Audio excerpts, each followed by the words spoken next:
Okay, so today I'm talking about Hilary Putnam's paper, The Meaning of Meaning. So the main thing that he's going to be arguing for here, or at least the main point that is taken as the big conclusion of this particular paper, is that what it is to mean something, what it is for words to mean something, is not just about what the speaker is doing. So whereas Grice was interested in what does it take for a person to mean something, Putnam is interested in a slightly different question, which is what does it mean for a person to use words that have a given meaning? And he's going to argue that the words have their meaning on the basis of things that aren't entirely determined by what's going on inside the head of the speaker. The community is involved, features of the actual world are involved, and we often are not in a position to know precisely what our words mean. And some of this is picking up on ideas from Saul Kripke's paper, Naming a Necessity, but Putnam develops it in a somewhat different way. I'm only going to deal with the first 15 pages of Putnam's paper up to about 146. There are several other passages later on that are definitely worth looking into if you have some issues with what he said or want to develop them in further ways.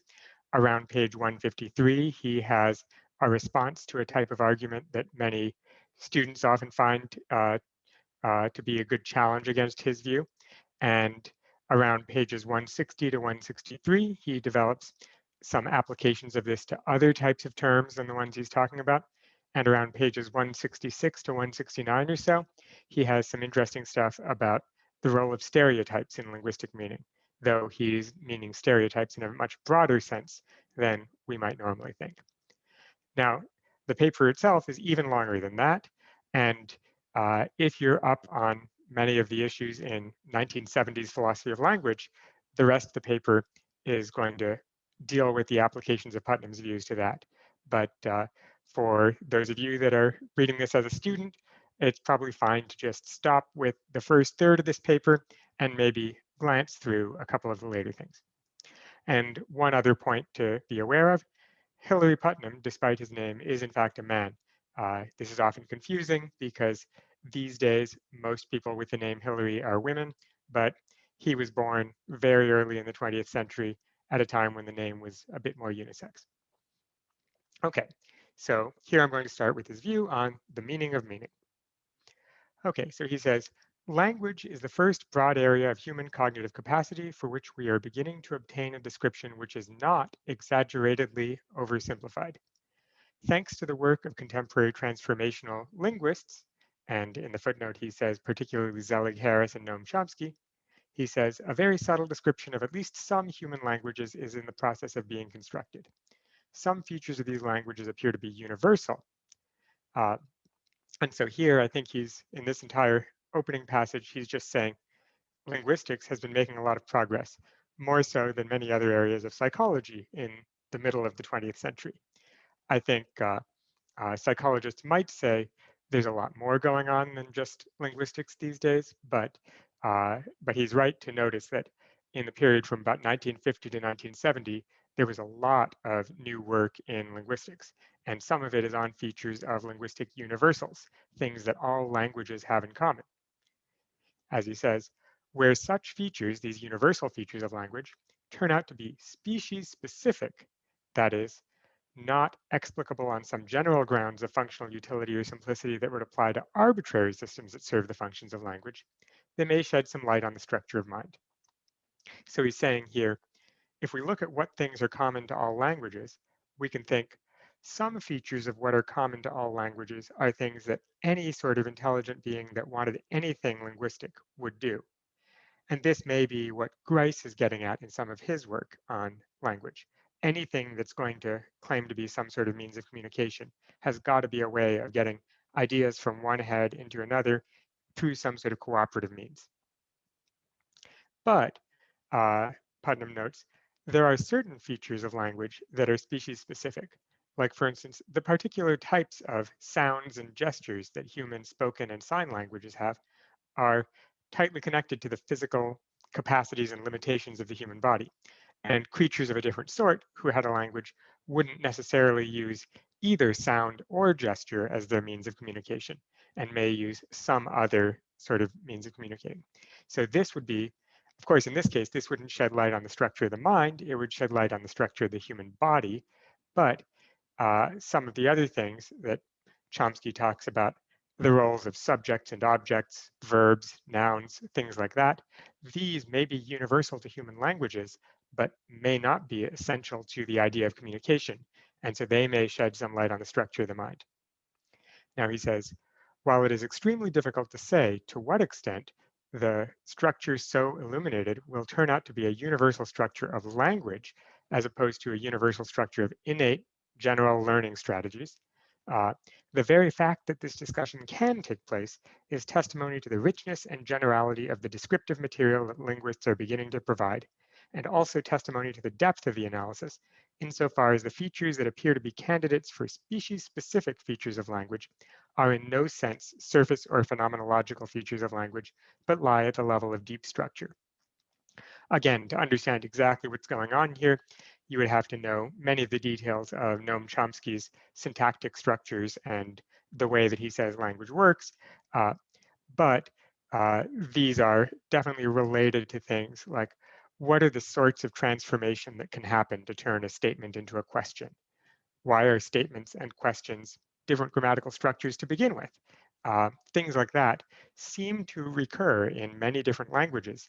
Even though many languages do these things in different ways, there's enough in common about what they're all doing that Chomsky and others have postulated that there may be some unique human capacity for language that shapes how human language works, even if it's not essential to language generally. Now, the most serious drawback to all of this analysis, as far as a philosopher is concerned, is that it does not concern the meaning of words. Analysis of the deep structure of linguistic forms gives us an incomparably more powerful description of the syntax of natural languages than we ever had before. But the dimension of language associated with the word meaning is, in spite of the usual spate of heroic and misguided attempts, as much in the dark as it ever was. So here he's pointing to the distinction that linguists draw between syntax, which is the structure and grammar of a language, and the semantics or pragmatics, as in semantics is the meaning of the language and pragmatics is the meaning of the speaker. And the idea is that much of Chomsky's work focuses on the syntax. And so Chomsky notes that there are sentences like, colorless green ideas sleep furiously, which is a perfectly grammatically correct sentence, but it's very hard to interpret the meaning of it because something can't be both colorless and green. It's hard to see how ideas can be green. It's hard to see how ideas can sleep. It's hard to see how ideas could do anything furiously. And it's hard to see how one could sleep furiously. But nevertheless, it's a grammatically acceptable sentence. And much of Chomsky's work is based on the idea that somehow syntax governs all of language and semantics is sort of an afterthought. And this is a major area of conflict within linguistics about what is the role of syntax versus semantics and the other dimensions of language as well. But Putnam is saying he wants to deal with semantics, and in particular, he wants to deal with the semantics of words. And it's because, as we've discussed in many other authors, the semantics of sentences seems like it has to be derived somehow from the semantics of words, maybe together with the syntax of the sentence. So in this essay, I want to explore why this should be so. That is, why it's so hard to say anything about the semantics of words on a theoretical level. In my opinion, the reason that so-called semantics is in so much worse condition than syntactic theory is that the pre-scientific concept on which semantics is based, the pre-scientific concept of meaning, is itself in much worse shape than the pre-scientific concept of syntax. That is, he says, if you look back 1,000 years, you'll see people talking about grammar in useful ways. They already talked about nouns and verbs, subjects and objects, and things like that. And many of those categories were very systematically understood, whereas concepts of meaning have never been put onto very good footing. And he's going to try to deal with that in this paper. As usual in philosophy, skeptical doubts about the concept do not at all help one in clarifying or improving the situation, any more than dogmatic assertions by conservative philosophers that all's really well in this best of all possible worlds. So here, skeptical doubts are the sort of thing where philosophers say, how do we even know that the external world exists? For all I know, I could be in the Matrix, I could be in the Truman Show, I could be hallucinating, I could be dreaming. That's not going to help me understand the nature of reality to think in those sorts of ways. And he also is going to say, just saying, yeah, of course the world is just the way you think it is, that's also not going to help in understanding what is the nature of reality. And he says, these sorts of issues are doubly true for semantics, that someone who denies that there even is such a thing as meaning or that we could ever know what it is, that's not going to be helpful in understanding meaning, and it seems to throw out the baby with the bathwater, while someone who says, meaning just is whatever it is we think it is, and doesn't say any more, also isn't helping us understand it. And this line about all's well in the best of this of all possible worlds is an allusion to the philosopher Leibniz, who said something like that in response to worries about God. So the reason that the pre-scientific concept of meaning is in bad shape is not clarified by some general skeptical or nominalistic argument to the effect that meanings don't exist. Nominalism is a school of medieval philosophy that says there are no meanings, all there are words, and that the names that we have for things are all that there is to say about them. Uh, and there's modern views in philosophy of mathematics and in metaphysics that are called nominalism, where we say there are no such things as properties, there are no such things as numbers, there's just names for them. And so he says, yeah, these skeptical or nominalistic views don't help clarify the issue of meaning. And indeed, the upshot of our discussion will be that meanings don't exist in quite the way we tend to think they do, but electrons don't exist in quite the way that Bohr thought they did either. There's all the distance in the world between this assertion and the assertion that meanings or electrons don't exist. So yeah, if you think back to the picture of an atom with a nucleus and these electrons orbiting around it that you often see on radioactive warning labels and so on, that image is not what contemporary scientists think electrons are like. They don't think electrons are like little planets orbiting the nucleus. There's something much more complicated that electrons are like, but that doesn't mean that electrons don't exist. Similarly, he's going to say meaning is much more complicated than we initially thought, and many of our initial ideas about meaning are confused, but that doesn't mean that meanings don't exist. I'm going to talk almost entirely about the meaning of words rather than about the meaning of sentences, because I feel that our concept of word meaning is more defective than our concept of sentence meaning. But I will comment briefly on the arguments of philosophers such as Donald Davidson, who insist that the concept of word meaning must be secondary and that study of sentence meaning must be primary. That's something that he deals with late in the paper that we won't engage with. Since I regard the traditional theories about meaning as myth-eaten, notice that the topic of meaning is the one topic discussed in philosophy in which there is literally nothing but theory, literally nothing that can be labeled or even ridiculed as the common sense view. This is a point that philosophers are often dealing with, that if you're interested in metaphysics about what exists and what doesn't exist, there are certain common sense views that things like tables and chairs exist and things like unicorns don't exist, which some philosophers say, actually, none of those things exist. My theory tells us a better way to understand what exists. And other philosophers even go the other way and say all those things exist. And those naive common sense views that say unicorns don't exist, those are mistaken in some interesting way. He says with meaning, no one even has a common sense theory that they can reject from either side. So he says, it will be necessary for me to discuss and try to disentangle a number of topics concerning which the received view is, in my opinion, wrong.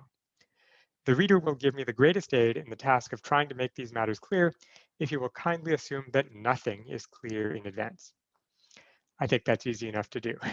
Assume that nothing is clear in advance and just let's talk about what meaning is from the beginning.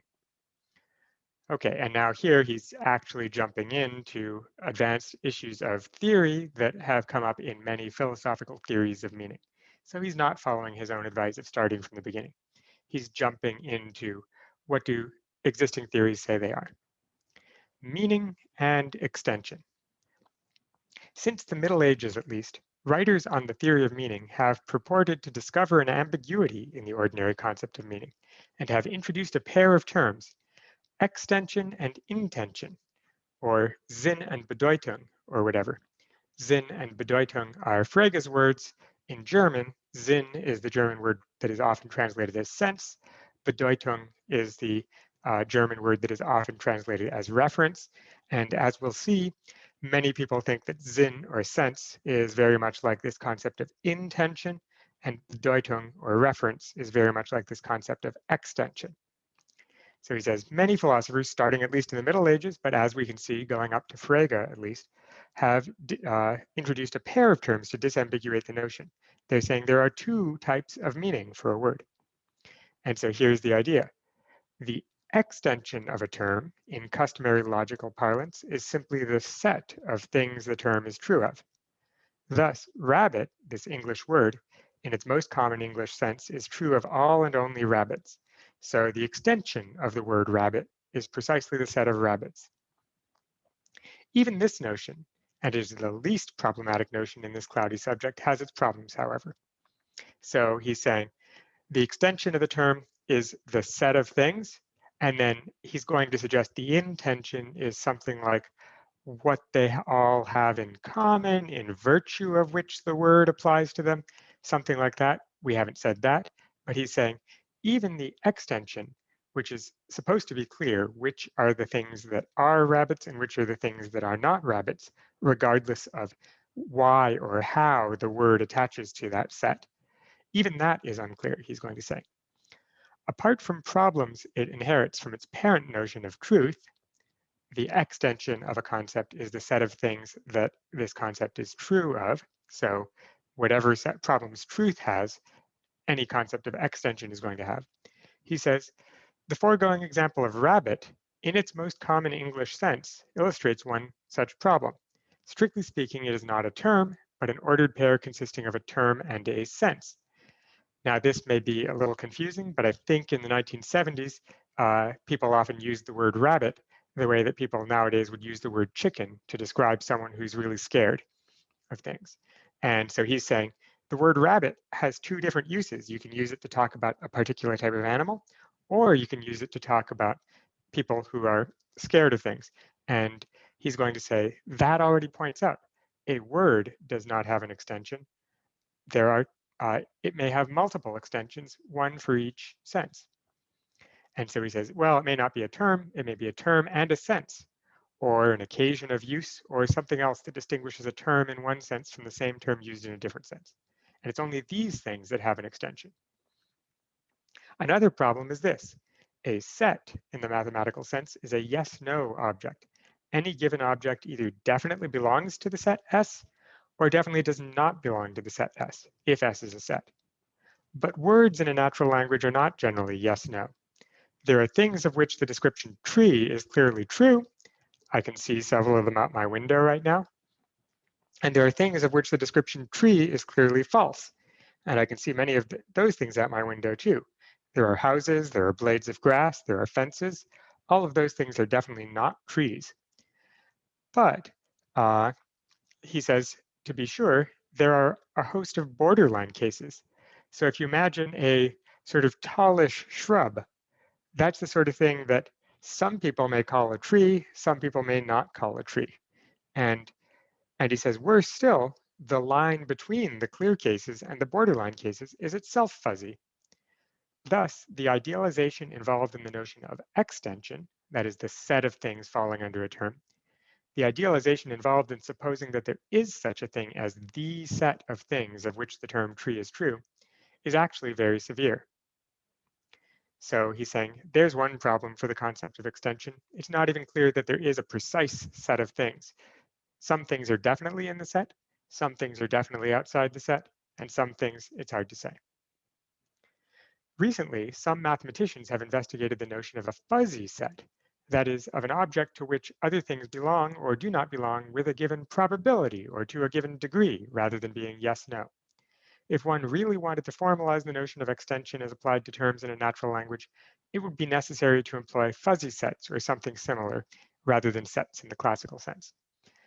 So here he's actually very up on the current literature in logic, that fuzzy logic is a concept introduced in the mid-1970s by the engineer Lotfizadeh, who suggested that this might help with problems like this.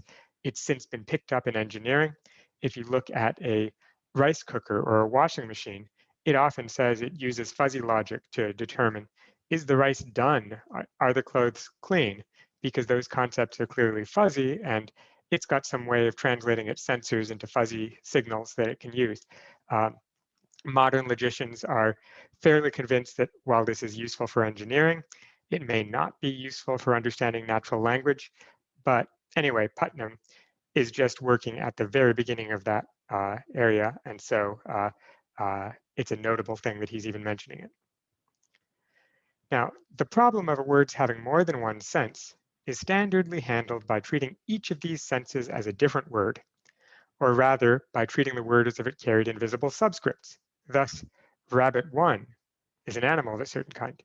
Rabbit 2 is a coward, and as if rabbit 1 and rabbit 2 or whatever were different words entirely. And there's clearly other words where that's a very natural thing to do. That the word bank refers to the side of a river. It also refers to a financial institution. It also is a verb indicating a way of moving a ball on a pool table. You can bank it off the edge. It's natural to say these might be different words. But he says this again involves two very severe idealizations, at least two, that is. First, supposing that words have discretely many senses.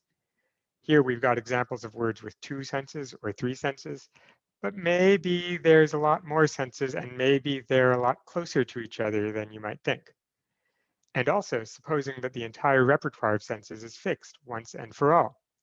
We can obviously keep coming up with new uses of words, and old uses of words can go out of fashion. Paul Ziff has recently investigated the extent to which both of these suppositions distorts the actual situation in natural language. Nevertheless, we'll continue to make these idealizations here. So this is all Putnam pointing out. Here are several problems with the concept of extension. These are real problems, and he's actually not going to even try to solve those problems. He's instead going to deal with another problem that lines up with this concept of intension.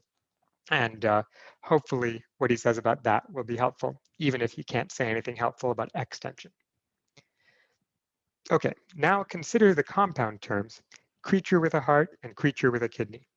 He's calling these compound terms because each of these involves 4 words. Assuming that every creature with a heart possesses a kidney and vice versa, this may have been true in 1975, but these days there are some humans that no longer have a heart because they have an artificial pacemaker. But the point is that up until that point, it turns out all of the animals that exist that have hearts also have kidneys, and also all of the animals that exist that have kidneys also have hearts. And so, as it turns out, the extension of these two terms is exactly the same, but they obviously differ in meaning. One of them is about hearts, the other is about kidneys. So we have to figure out what is aboutness if we want to get this other concept of meaning. Supposing that there is a sense of meaning in which meaning is extension, there must be another sense of meaning in which the meaning of a term is not its extension, but something else, say, the concept associated with the term. Let us call this something else the intention of the term. The concept of a creature with a heart is clearly a different concept from the concept of a creature with a kidney. Thus, the two terms have different intention. When we say they have different meaning, meaning is intention. Okay, so that's the distinction. Extension is the set of objects falling under a term. Intention is something like the concept, which we might more ordinarily call the meaning of the term. But both of them have something to do with meaning. Intension and extension. Something like the preceding paragraph appears in every standard exposition of the notions intension and extension, but it is not at all satisfactory. Why it is not satisfactory is, in a sense, the burden of this entire essay, but some points can be made at the very outset. First of all, what evidence is there that extension is, in fact, a sense of the word meaning? The canonical explanation of the notions intension and extension is very much like, in one sense, meaning means extension, and in the other sense, meaning means meaning. And so he's suggesting intention is really the only one that deserves to be called meaning. But one of the things he'll get to a little bit later on is, why have philosophers thought that extension is at all related to the concept of meaning? So he says, the fact is that while the notion of extension is made quite precise relative to the fundamental logical notion of truth and under the severe idealizations mentioned above, the notion of intention is made no more precise than the vague and, as we shall see, misleading notion of concept. It's as if someone explained the notion probability by saying, in one sense, probability means frequency, and in the other sense, it means propensity. He says probability never means frequency, and propensity is at least as unclear as probability. This may be less helpful to those of you that haven't been spending many decades of your life studying the philosophy of probability the way I have, but this is exactly one of the major disputes in statistics. Some statisticians say probability is just about how often does something happen in a sample, how many members of the vaccine trial got sick, and others say, no, that's not what I care about. What I care about is what is the chance that I will get sick? What is the propensity of me to get sick if I take this vaccine? And the problem is we don't have a clear explanation of what that even means. And so he's saying extension is like the clear and relatively precise thing, like frequency, and intention is just whatever we actually meant all along when we were talking about meaning. Unclear as it is, though, the traditional doctrine that the notion meaning possesses the extension-intention ambiguity has certain typical consequences. Most traditional philosophers thought of concepts as something mental. Thus, the doctrine that the meaning of a term, the meaning in the sense of intention, that is a concept, carried the implication that meanings are mental entities. Frege, and more recently Carnap and his followers, however, rebelled against this psychologism, as they termed it. Feeling that meanings are public property, that the same meaning can be grasped by more than one person and by persons at different times, they identified concepts, and hence intentions or meanings, with abstract entities rather than mental entities. So this is a point that was very essential in Frege and has been essential in much of logic and linguistics since then, the idea that meaning has to be an abstract thing rather than a specific thought or feeling or a subjective perception in the head.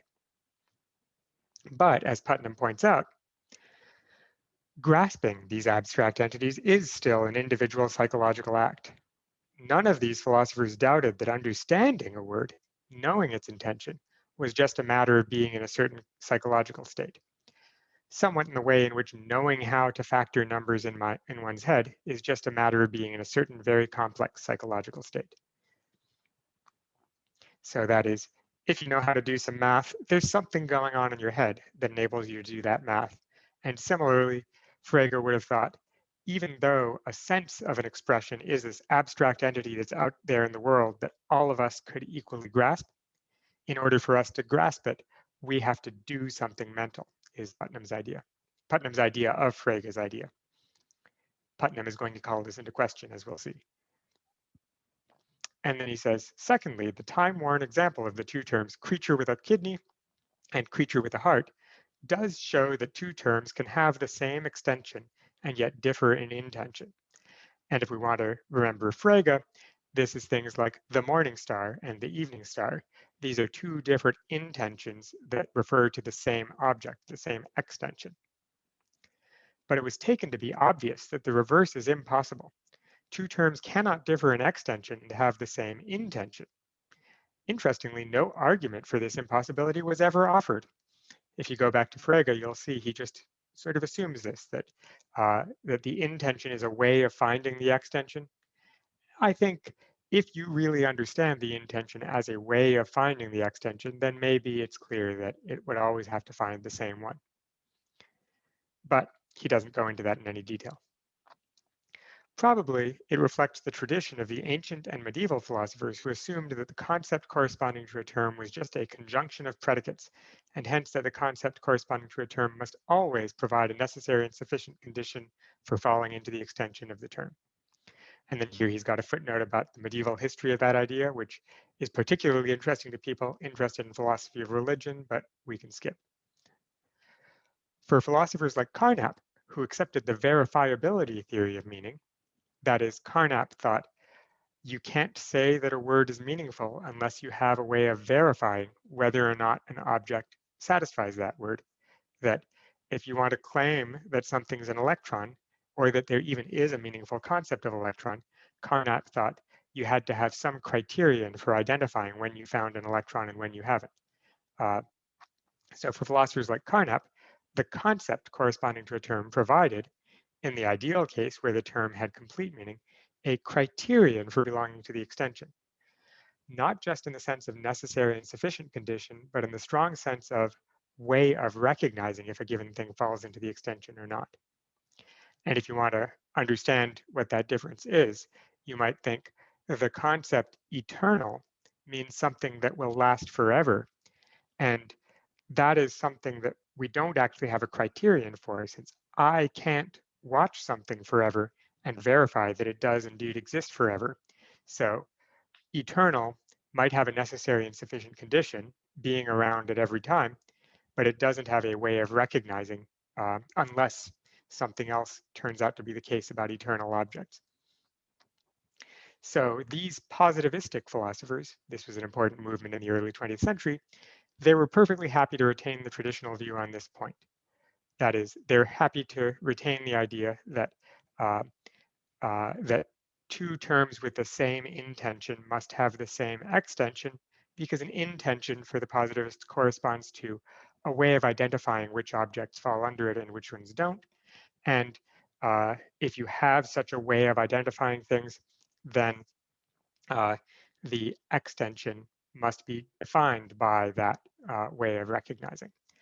You couldn't have two people that use the same way of recognizing, really the same way of recognizing, without ending up agreeing on the set of objects. So, theory of meaning came to rest on two unchallenged assumptions. And this is where Putnam is bringing together two big points, and he's going to show they can't both be right. That's going to be the main goal over the next 10 pages.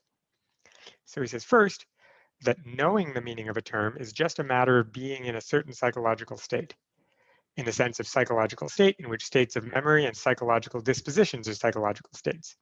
No one thought that knowing the meaning of a word was a continuous state of consciousness, of course. That is, there's at least two different things someone might mean by a psychological state. Someone might have thought one sense of psychological state is sort of an active state that you're consciously aware of or consciously actively participating in. That might be like seeing a table right now. If you zone out and don't even notice what you're seeing, then you're not in that state anymore.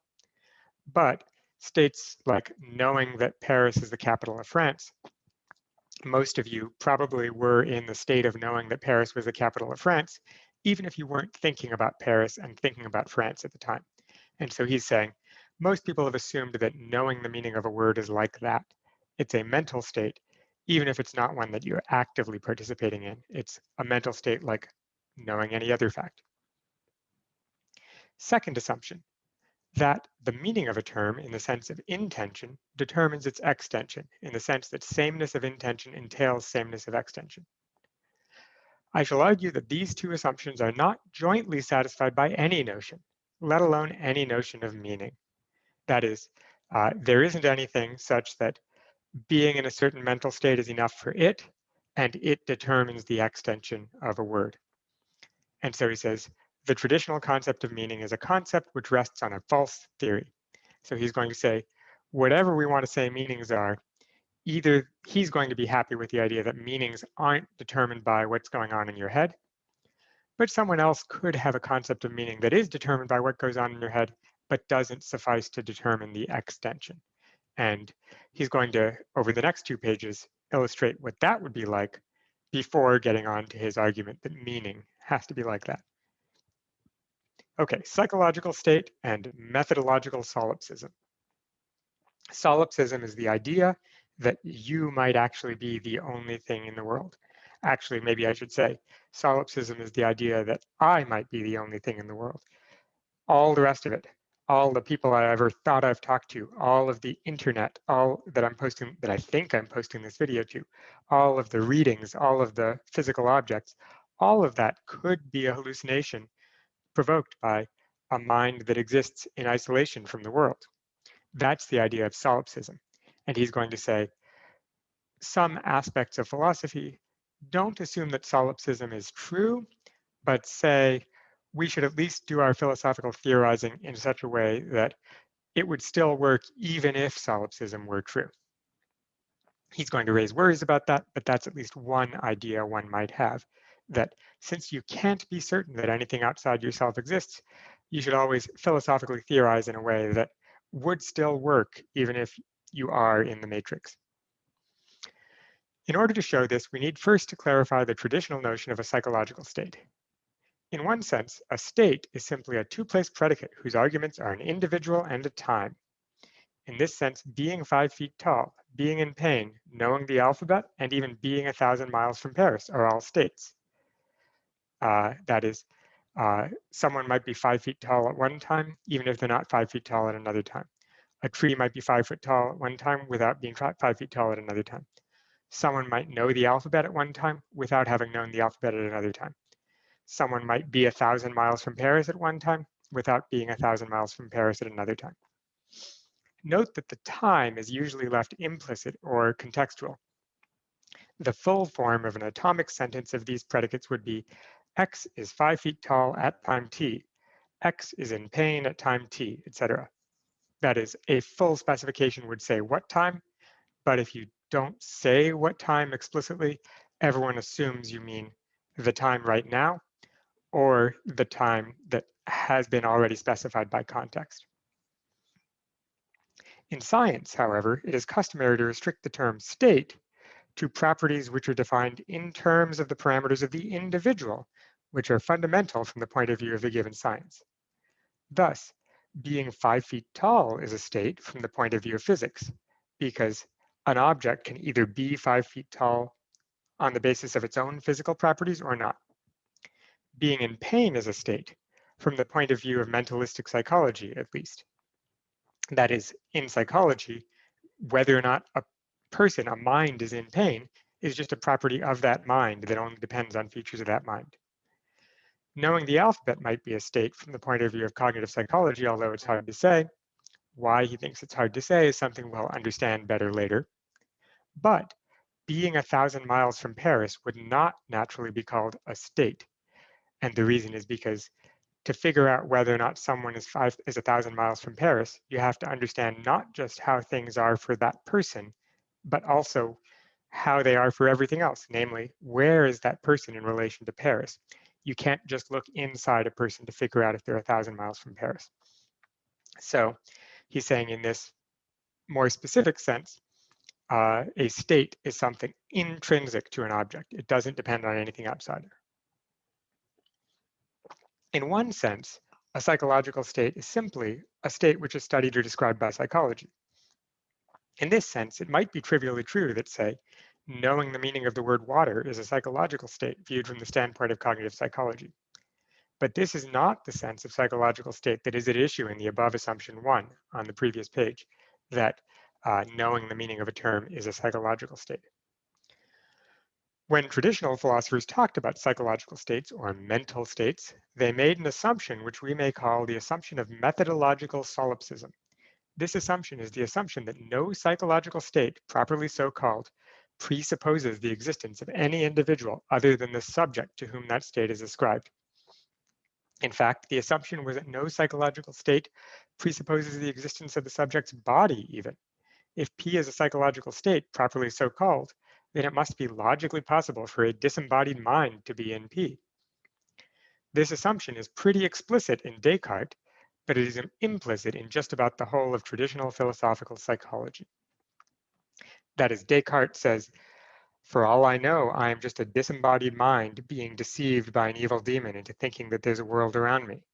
And yet, Descartes thinks I can have mental properties. And so whatever mental properties are, they should be the kind of things that I could have even if the entire physical world, including my apparent body, is an illusion. Making this assumption, this solipsism assumption, or this methodological solipsism assumption, that is the idea that a mental state should be something that a mind can be in by itself, is, of course, adopting a restrictive program, a program which deliberately limits the scope and nature of psychology to fit certain mentalistic preconceptions, or, in some cases, to fit an idealistic reconstruction of knowledge and the world.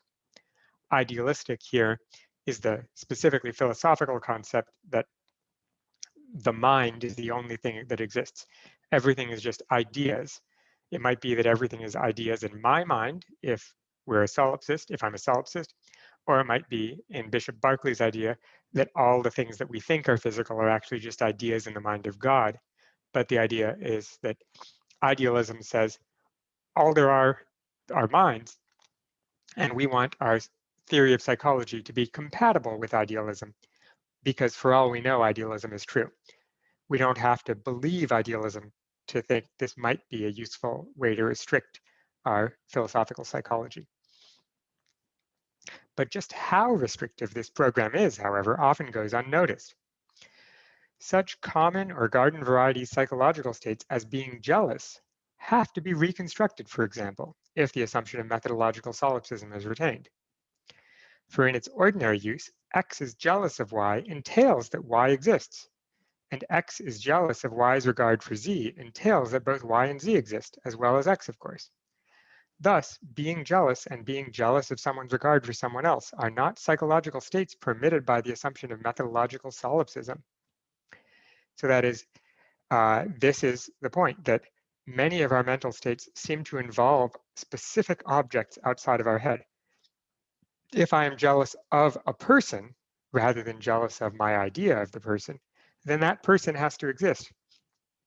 And Putnam is saying, if we think that philosophical psychology is all about things that have to be still possible, even if I'm just a disembodied mind that's being deceived into the existence of the external world, then that means philosophical psychology should not accept actually being jealous of a person as a real mental state. That sort of philosophical psychology, the solipsistic psychology, would have to say, being jealous of what I think is a person, being jealous of my idea of a person, something like that. And he says, we shall call these psychological states in the wide sense, that is for real jealousy that involves an actual person outside my head, and the states which are permitted by methodological solipsism as psychological states in the narrow sense. That is, that's something that can go on entirely in my mind, even if I'm completely mistaken about things. And so he says, sometimes we want to talk about these wide psychological states, but this methodological solipsism says you should only ever think about the narrow psychological states. And this distinction between narrow states and wide states is going to be central to what Putnam says about meaning. The reconstruction required by methodological solipsism would be to reconstrue jealousy so that I can be jealous of my own hallucinations or of figments of my imagination, etc. Only if we assume that psychological states in the narrow sense have a significant degree of causal closure, so that restricting ourselves to psychological states in the narrow sense will facilitate the statement of psychological laws. Is there any point to engaging in this reconstruction or in making the assumption of methodological solipsism? But the 3 centuries of failure of mentalistic psychology is tremendous evidence against this procedure, in my opinion. That is, he's saying, if you follow Descartes and think that the laws of the mind should only refer to the things in your own mind, then you're going to be making a mistake, because he thinks people following Descartes have never been able to work out what the mind is like. So he thinks maybe we should look back to the wide psychological states, the sense in which my mind can have facts about outside objects. And that's what he's going to push. Be that as it may, we can now state more precisely what we claimed at the end of the preceding section. Let A and B be any 2 terms which differ in extension. By assumption 2, that is that the meaning of a term determines its extension, they must differ in meaning in the sense of intension. And by assumption 1, that's the assumption on the previous page, that knowing the meaning of a term is just a matter of being in a certain narrow psychological state, then knowing the meaning of A and knowing the meaning of B are psychological states in the narrow sense, for this is how we shall construe assumption 1. But these psychological states must determine the extension of the terms A and B just as much as the meanings do. That is, he's saying, if we accept that knowing the meaning of a term is a narrow state and the meaning suffices to determine the external state, then the narrow mental state must determine the external set of objects. To see this, let us try assuming the opposite. Of course, there cannot be two terms A and B such that knowing the meaning of A is the same state as knowing the meaning of B, even though A and B have different extensions. For knowing the meaning of A isn't just grasping the intention of A, whatever that may come to. It is also knowing that the intention that one has grasped is the intention of A.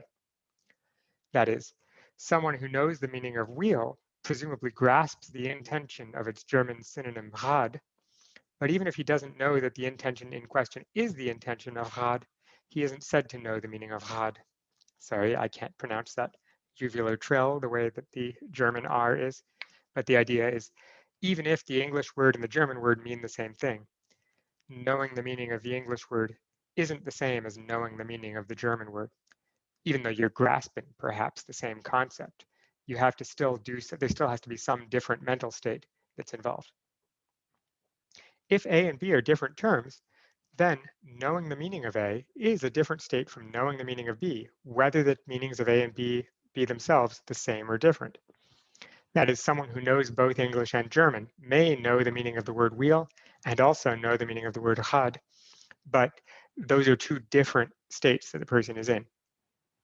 By the same argument, if I1 and I2 are different intentions and A is a term, then knowing that I1 is the meaning of A is a different psychological state from knowing that I2 is the meaning of A.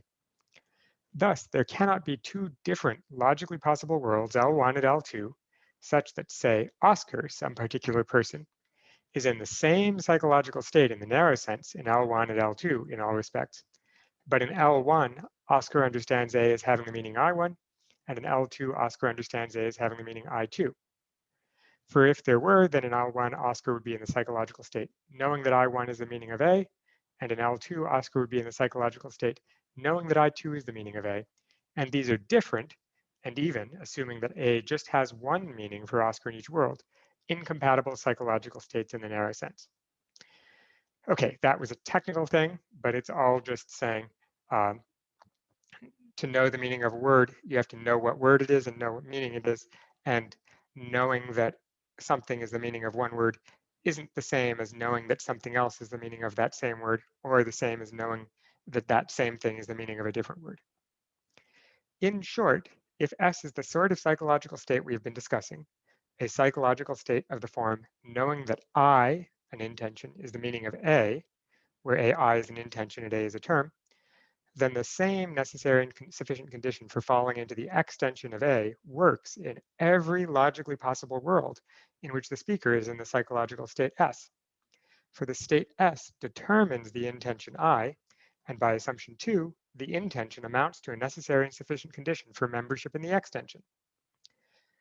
If our interpretation of the traditional doctrine of intention and extension is fair to Frege and Carnap, then the whole psychologism-Platonism issue appears somewhat a tempest in a teapot as far as meaning theory is concerned. Of course, it is a very important one as far as general philosophy of mathematics is concerned. For even if meanings are Platonic entities rather than mental entities on the Frege-Carnap view, grasping those entities is presumably a psychological state in the narrow sense. Moreover, the psychological state uniquely determines the Platonic entity. So whether one takes the Platonic entity or the psychological state as the meaning would appear to be somewhat a matter of convention. And taking the psychological state to be the meaning would hardly have the consequence that Frege feared, that meanings would cease to be public. For psychological states are public in the sense that different people, and even people in different epochs, can be in the same psychological state. Indeed, Frege's argument against psychologism is only an argument against identifying concepts with mental particulars, not with mental entities in general. That is, Frege has told us that the meaning of a term is not any associations or conceptual feelings or things like that associated with it. But Putnam is saying Still, whatever Frege thinks a meaning is, even if he thinks a meaning is an external Platonic object, which might be really important if he also thinks mathematical objects are external Platonic objects, there still may be a fact about what it is to be the kind of person that grasps that object as the meaning of a word.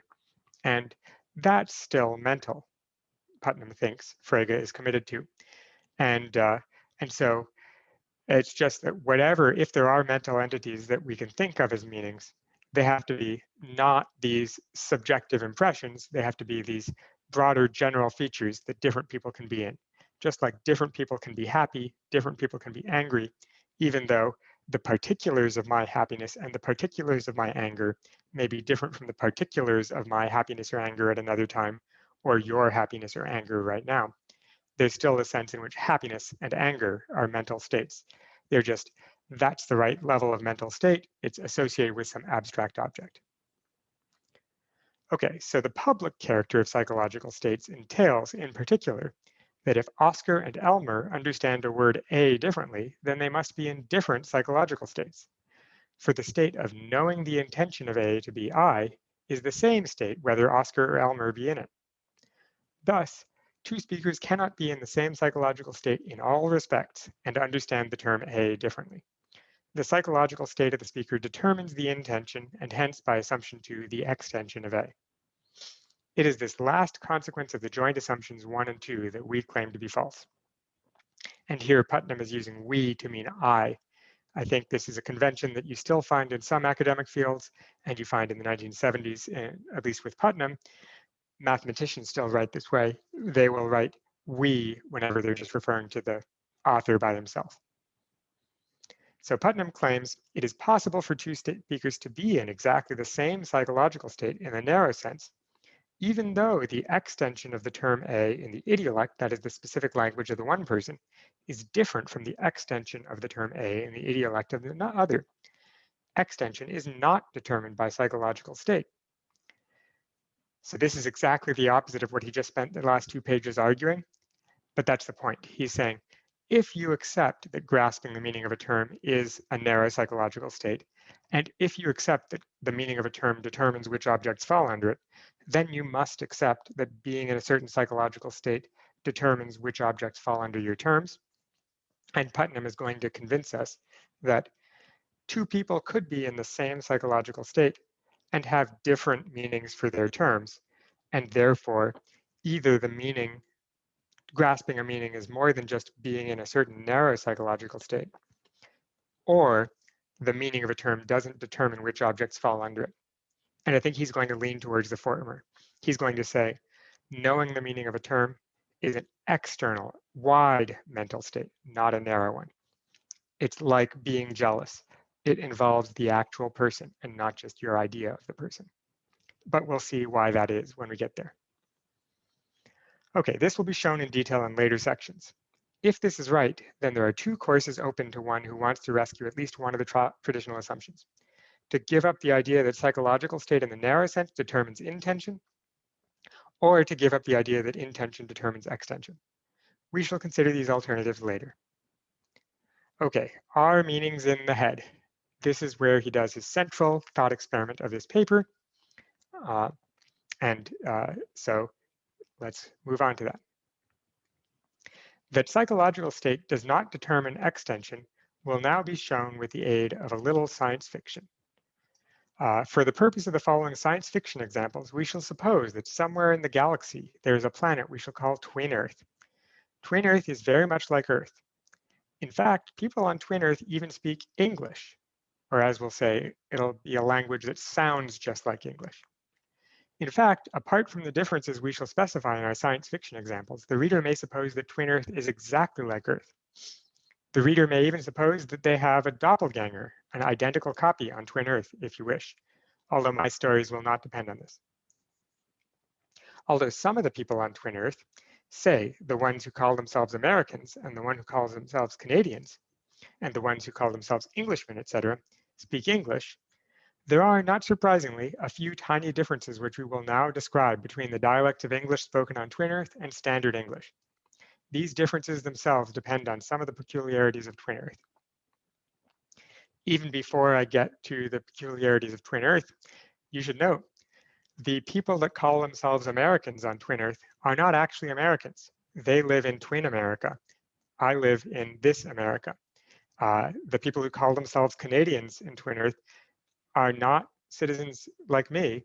They are citizens of Twin Canada, whereas I was born in and am a citizen of Canada on actual Earth. So we're already seeing there are some differences between these planets, even though everyone on these planets has a duplicate on the other planet and things are very similar and there's copies. One of the peculiarities of Twin Earth is that the liquid that they call water is not H2O, but a different liquid whose chemical formula is very long and complicated.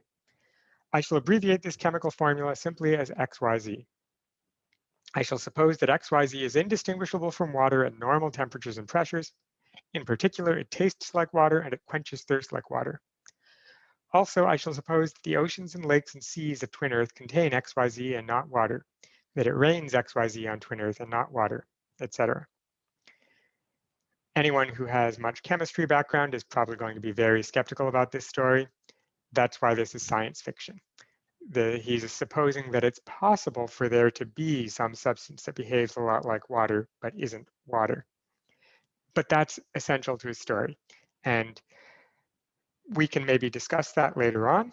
But for now, I think we'll eventually see that the point I made a few minutes ago about America there and America here being different countries despite having the same name and maybe even the same patriotic thoughts of the citizens of these countries is going to be very much like what he's going to say about the meaning of the word water on these two different planets. If a spaceship from Earth ever visits Twin Earth, then the supposition at first will be that water, the word, has the same meaning on Earth and on Twin Earth. But this supposition will be corrected when it is discovered that water on Earth, on Twin Earth, is XYZ, and the Earthian spaceship will report somewhat as follows. On Twin Earth, the word water means XYZ. And here he says, it is this sort of use of the word means which accounts for the doctrine that extension is one sense of meaning, by the way. But note that although means does mean something like has an extension in this example, one would not say, on Twin Earth, the meaning of the word water is XYZ, unless possibly the fact that water is XYZ was known to every adult speaker of English on Twin Earth. We can account for this in terms of the theory of meaning we developed below. For the moment, we just remark that although the verb means sometimes means has as extension, the nominalization meaning never means extension. Some of that stuff that Putnam's referring to there will be in the later sections that we will be skipping. It comes up in pages 168 to 170 or so, where he's talking about stereotypes and what you need to know about a word to know the meaning of the word. But for our purpose, what's relevant is we use the word water to refer to H2O. People on Twin Earth use the word water to refer to XYZ. Our two terms have different extensions. Symmetrically, if a spaceship from Twin Earth ever visits Earth, then the supposition at first will be that the word water has the same meaning on Twin Earth and on Earth, but this supposition will be corrected when it is discovered that water on Earth is H2O, and the Twin Earthian spaceship will report, on Earth, the word water means H2O. And here, he's got a footnote. They actually probably wouldn't use the word Earth to refer to us. They'd call us Twin Earth, and they'd call themselves Earth. Note that there's no problem about the extension of the term water. The word simply has two different meanings, as we say. In the sense in which it is used on Twin Earth, the sense of water, TE, what we call water simply isn't water. While in the sense in which it is used on Earth, the sense of water, E, what the Twin Earthians call water simply isn't water. The extension of water in the sense of water, E, is a set of all wholes consisting of H2O molecules or something like that. The extension of water in the sense of water, TE, is the sense of all wholes consisting of XYZ molecules or something like that. Obviously, it's more complicated than this. I wouldn't take a chunk of ice and call it water. I wouldn't call a room full of steam water. But that's the basic idea, that water, there are certain things that are called water, and XYZ is not one of them, even if it looks and feels a lot like water. And even if other people use a word that sounds like water to refer to that stuff. Now, he says, let us roll the time back to about 1750. At that time, chemistry was not yet developed on either Earth or twin Earth. The typical Earthian speaker of English did not know that water consisted of hydrogen and oxygen. In fact, hydrogen and oxygen had not been discovered in 1750. And the typical twin Earthian speaker of English did not know water consisted of XYZ. Let Oscar 1 be such a typical Earthian English speaker, and let Oscar 2 be his counterpart on twin Earth. You may suppose that there is no belief that Oscar 1 had about water that Oscar 2 did not have about water. If you like, you may even suppose that Oscar 1 and Oscar 2 were exact duplicates in appearance, feelings, thoughts, interior monologue, etc. Yet, the extension of the term water was just as much H2O on Earth in 1750 as in 1950, and the extension of the term water was just as much XYZ on twin Earth in 1750 as in 1950. This is an issue that he anticipates many people will have difficulty with. He discusses that on page 153. We may get to that in class. I won't get to that part in this reading. But he's claiming the word water had the same extension in 1750 as it does in 1950. And Oscar 1 and Oscar 2 understood the term water differently in 1750, although they were in the same psychological state. And although given the state of science at the time, it would have taken their scientific communities about 50 years to discover that they understood the terms water differently. Thus, the extension of the term water, and in fact its meaning in the intuitive pre-analytical usage of that term, is not a function of the psychological state of the speaker by itself. But it might be objected, why should we accept it that the term water had the same extension in 1750 and in 1950 on both Earths? The logic of natural kind terms like water is a complicated matter. Natural kind is a term we'll discuss a lot, but water is a natural kind as opposed to chair or table, which are artificial kinds, or doctor or dentist, which are professions, or John or Mary or the sun, which are singular terms. Natural kinds are things that exist naturally and have their own nature. The following is a sketch of an answer. Suppose I point to a glass of water and say, this liquid is called water, or this is called water if the marker liquid is clear from the context. My ostensive definition, ostension is pointing, my ostensive definition of water has the following empirical presupposition. The body of liquid I am pointing to bears a certain sameness relation, say X is the same liquid as Y, or X is the same sub L as Y, to most of the stuff that I and other speakers in my linguistic community have on other occasions called water. If this presupposition is false, because say I am, without knowing it, pointing to a glass of gin and not a glass of water, then I do not intend my ostensive definition to be accepted. That is, I might point to a glass and say this is called water. I might be right or I might be wrong, even if I don't know it. I don't automatically get to say that the way I'm using the word water, I don't intend what I'm saying to automatically be true, even if I'm pointing at something that is different from what I normally call water. I intend my word water to only refer to the same stuff that's in lakes and rivers. I don't have to know that that's H2O, but I do know that gin is not that. And so if I pointed to a glass of gin and said this is called water, I would say, if someone pointed that out to me, that I was wrong. And he says, thus, the ostensive definition conveys what might be called a defeasible necessary and sufficient condition. The necessary and sufficient condition for being water is bearing the relation same L to the stuff in the glass.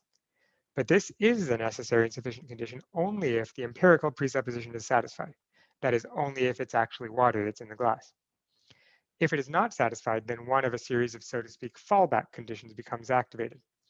That is, if someone asks me what's water, and I point to a glass and say, this is called water, and then they sip it and say, this feels pretty alcoholic. And then I sniff it and realize, oh no, that's gin. Sorry, I was mistaken. What I meant by water is the stuff that comes out of the tap. Then, of course, they turn on the tap, discover that something's been wrong with the city, as perhaps many of us have the experience recently. Stuff that comes out of the tap may not be water. We still have something in mind, but what we always mean is the same stuff as the stuff we have in mind. The key point is that the relation same sub L is a theoretical relation. Whether something is or is not the same liquid as this may take an indeterminate amount of scientific investigation to determine. Moreover, even if a definite answer has been obtained either through scientific investigation or through the application of some common sense test, the answer is defeasible. Future investigation might reverse even the most certain example.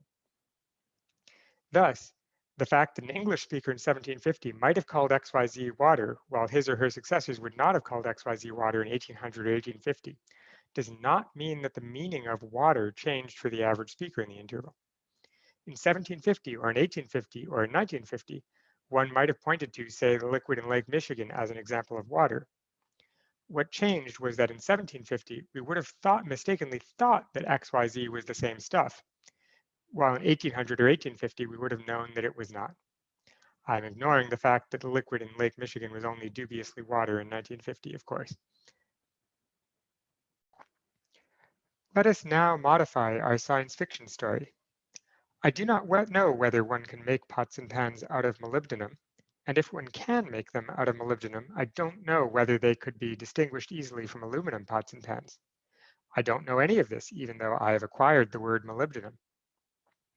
And here, note that he's using acquired rather than knows the meaning.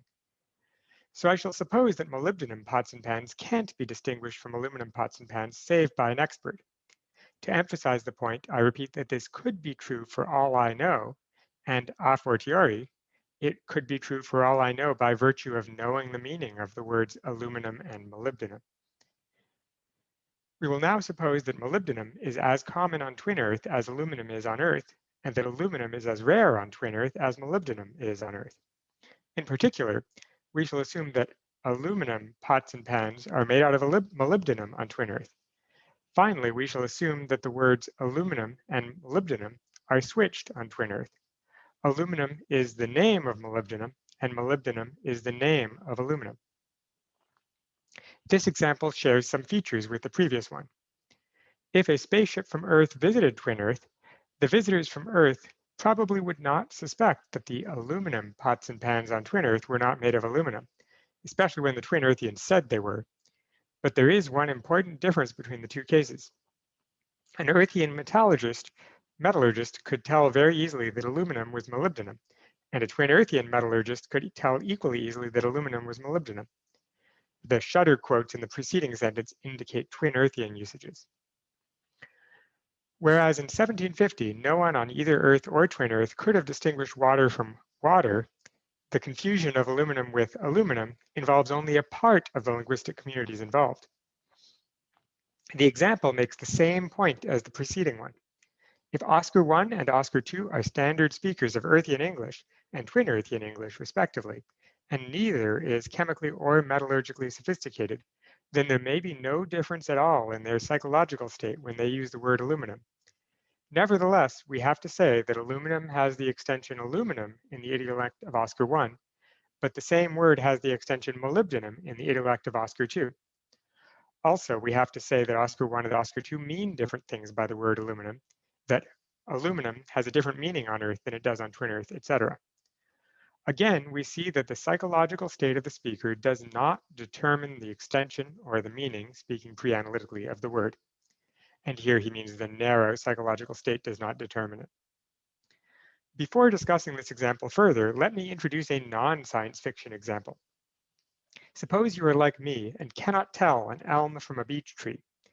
We still say that the extension of elm in my idiolect, that is when I use the word, is the same as the extension of elm in anyone else's, that is, the set of all elm trees. And the set of all beech trees is the extension of beech in both of our idiolects. So that is, when we're talking about idiolects here, we're acknowledging that different people might use words differently. We certainly know that British people and American people have different objects in the extension of their word pants. For Americans, the word pants refers to what British people call trousers, whereas for British people, the word pants refers to what Americans refer to as underwear. And so the word actually has different extensions for those people. But just because I don't know the difference between elm trees and beech trees doesn't mean that the word elm for me refers to a different set of trees than the word elm for you does. We both mean to refer to the same set of trees that any other competent speaker would be referring to. Thus, elm in my idiolect has a different extension from beech in your idiolect as it should. Yes, the word elm in my idiolect refers to one set of trees, namely the elm trees. The word beech in your idiolect refers to another set of trees, the beech trees, even if you and I might have the same thoughts about elms and beeches. Is it really credible that this difference in extension is brought about by some difference in our concepts? My concept of an elm tree is exactly the same as my concept of a beech tree, I blush to confess. Here we might wonder what exactly is a concept, but I think he's thinking something like the current mental thoughts that I have associated with this thing. So this shows that the identification of meaning in the sense of intention with concept cannot be correct, by the way. Someone might defend it if they have a different theory of what a concept is. If someone heroically attempts to maintain that the difference between the extension of elm and the extension of beech in my idiolect is explained by a difference in my psychological state, then we can always refute him by constructing a twin earth example. Just let the words elm and beech be switched on twin earth the way aluminum and molybdenum were in the previous example. Moreover, suppose I have a doppelganger on twin earth who is molecule for molecule identical with me, in the sense in which two neckties can be identical. That is, not actually the same person, but intrinsically identical. If you are a dualist, that is, someone who believes that the mind is separate from the matter, then also suppose my doppelganger thinks the same verbalized thoughts I do, has the same sense data, the same dispositions, etc. It is absurd to think his psychological state is one bit different from mine, yet he means beech when he says elm, and I mean elm when I say elm. Cut the pie any way you like, meanings just ain't in the head. That particular sentence is one of the most famous sentences in all of analytic philosophy, by the way. Putnam descends to this very colloquial, casual language to emphasize just how strongly he's feeling this point, that we can have two people that are in exactly the same internal states, but because one of them is in a community where elms and beeches have been distinguished one way, and the other one is in a community where elms and beeches have been distinguished another way, each of them refers to a different set of trees when they use the word elm. A sociolinguistic hypothesis. The last two examples depend upon a fact about language that seems, surprisingly, never to have been pointed out, that there is a division of linguistic labor. We could hardly use such words as elm and aluminum if no one possessed a way of recognizing elm trees and aluminum metal. But not everyone to whom the distinction is important has to be able to make the distinction. Let us shift the example. Consider gold. Gold is important for many reasons. It's a precious metal, it's a monetary metal, it has symbolic value. It is important to most people that the gold wedding ring that they wear really consists of gold and not just look like gold, etc. Consider our community as a factory. In this factory, some people have the job of wearing gold wedding rings. Other people have the job of selling gold wedding rings. Still other people have the job of telling whether or not something is really gold. It is not at all necessary or even efficient that everyone who wears a gold ring or a gold cufflink, etc., or discusses the gold standard, etc., engage in buying and selling gold. Nor is it necessary or efficient that everyone who buys and sells gold be able to tell whether or not something is really gold in a society where this form of dishonesty is uncommon, selling fake gold, and in which one can easily consult an expert in case of doubt. Think about that for a moment. Imagine the stockbrokers or commodities traders or whoever who are buying and selling all sorts of commodities. They may be buying and selling gold, but you don't have to have a degree in chemistry to be a commodities trader. You can be a commodities trader who doesn't really know what the difference is between gold and fool's gold. But you do know there are people out there who can tell, and if one of the purchases you made turns out to be fool's gold, you could sue the person who sold it to you by consulting the expert. You don't need to know how to tell the difference yourself.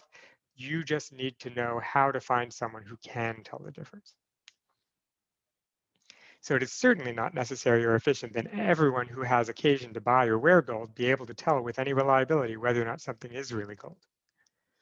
The foregoing facts are just examples of mundane division of labor in a wide sense, but they engender a division of linguistic labor. Everyone to whom gold is important for any reason has to acquire the word gold, but he does not have to acquire the method of recognizing if something is or is not gold. He can rely on a special subclass of speakers.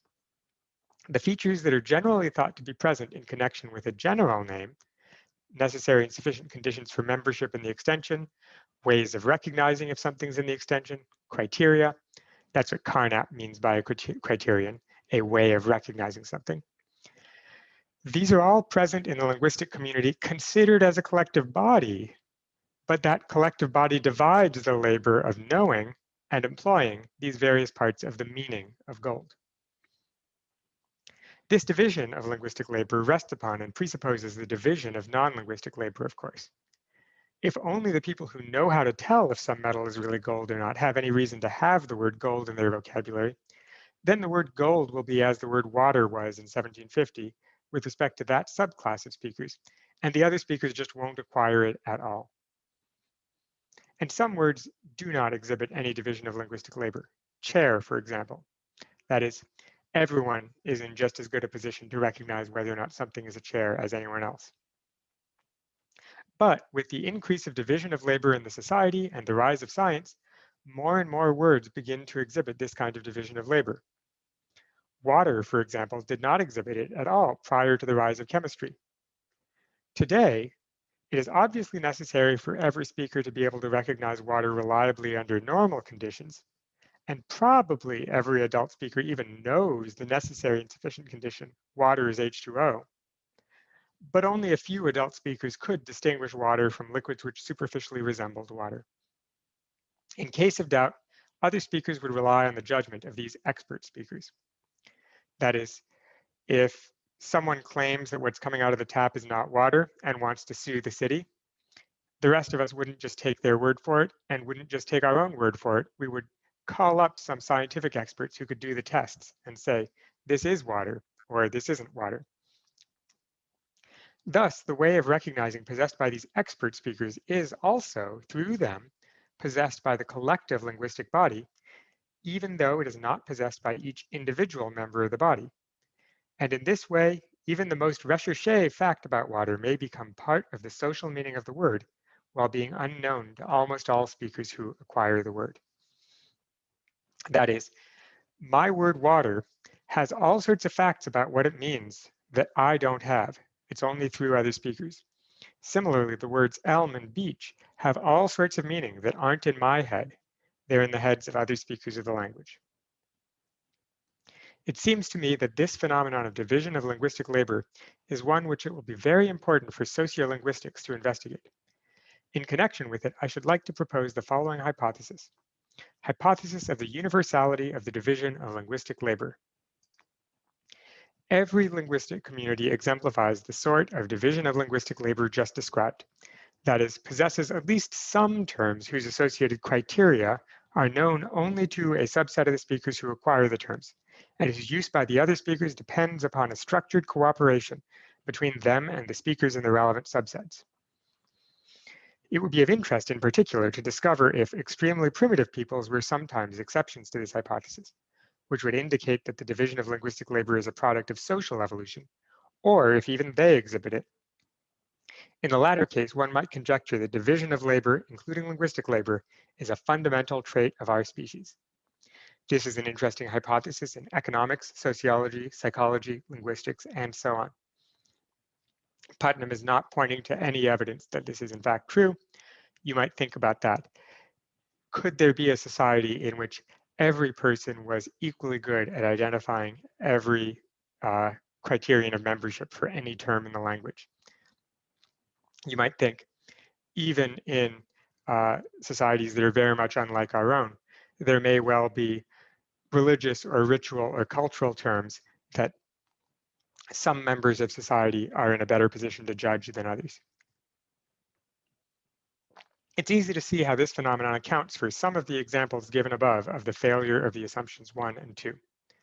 Whenever a term is subject to the division of linguistic labor, the average speaker who acquires it does not acquire anything that fixes its extension. In particular, his individual psychological state certainly does not fix its extension. It is only the sociolinguistic state of the collective linguistic body to which the speaker belongs that fixes the extension.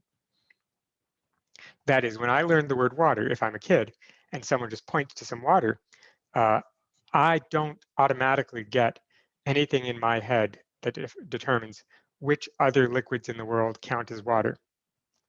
It's only in combination with the rest of society that I have that ability. We may summarize this discussion by pointing out that there are two sorts of tools in the world. There are tools like a hammer or a screwdriver, which can be used by one person.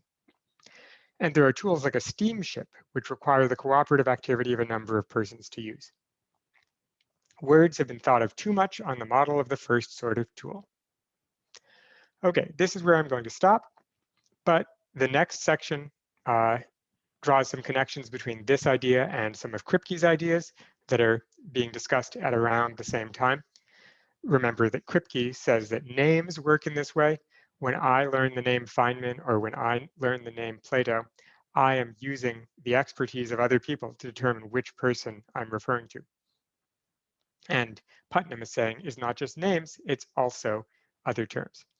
And it's all natural kind terms.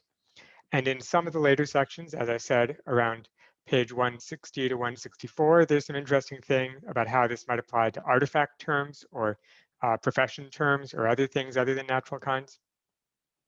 Around page 153, he suggests that at least sometimes it's not division of labor, or if it is division of labor, it might be people in the future who have some of the labor. That in 1750, people didn't have all the means of detecting which things are water and which things are not. Nowadays, we have more. Even now, we may not know, living person may have all of it. And then towards the end of the paper, he starts bringing this back to what do you need to know to count as knowing the meaning of a word? And he starts talking about stereotypes and things like that. And that is not as essential for what I and most other people think is the main purpose of this paper, which is just this set of thought experiments where he shows that what's going on in your head does not determine which objects fall under the term, and therefore there's at least one important notion of meaning that is not inside the head, at least when we're talking about the meanings of words. Maybe in the Gricean sense, where meaning is what you're trying to communicate to someone else, that may be mostly in the head, but it may also be that both you and the hearer are assumed to have the same connection to the same linguistic community, so that something outside the head may still also be participating in that.